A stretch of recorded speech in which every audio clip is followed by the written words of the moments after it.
শোনো, তোমার বন্ধু যে মেয়েটিকে বিয়ে করতে যাচ্ছে, ওই মেয়েটি কিন্তু অতটা ভালো না। এতে আমার সমস্যা কি?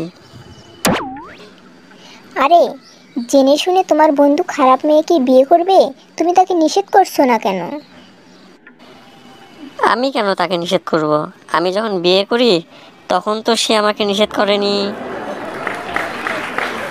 পাশের ভাড়াটিয়ার কাছ থেকে একটু চিনি নিয়ে এসো তো। ওরা আমাদেরকে চিনি দিবে না? ওরা তো খুব কঞ্জুস। ওদের কিপটামির কথা আর বলো না। তাহলে আর কি করা? আমাদের আলমারি থেকে চিনি বের করে চা বানিয়ে নিয়ে এসো, যাও। আচ্ছা, যদি আমি মরে যাই তাহলে তুমি কি করবে? আমি পাগল হয়ে যাব। তুমি কি পরে আবার বিয়ে করবে? পাগল তো সব কিছুই করতে পারে, তাই না? দেখো তো, তোমার ছেলে কিভাবে কাঁদছে। সকাল থেকে বায়না ধরেছে গাধার পিঠে চড়ে ঘুরবে। আচ্ছা, আমি গাধা কোথায় পাবো? গাধার দরকার নেই, তোমার পিঠে চড়িয়ে ঘোরাও, দেখবে কান্না থেমে গেছে। ওগো, দেখো বাইরে থেকে একটা জুতা এসে ঘরে পড়লো। তুমি গান চালিয়ে যাও, তাহলে এর জোড়াটাও এসে পড়বে। আমি যা বলি তা তোমার এক কান দিয়ে ঢুকে অন্য কান দিয়ে বেরিয়ে যায়।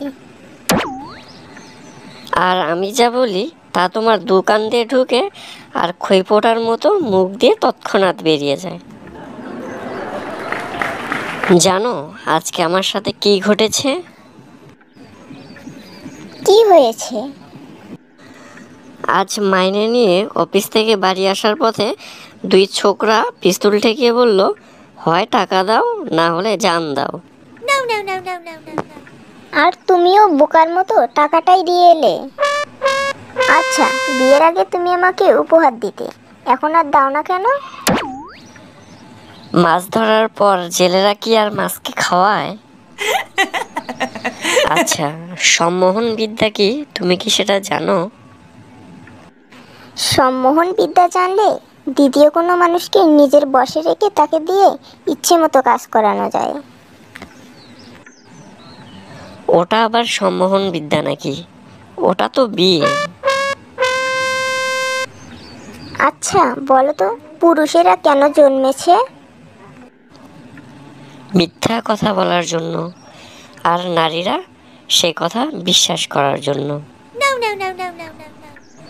জানো, ডাক্তার আমাকে 1 মাসের জন্য কোনো পাহাড়ি এলাকায় বেরিয়ে আসতে বলেছেন। বলো তো কোথায় যাওয়া যায়? কেন, অন্য চিকিৎসকের কাছে?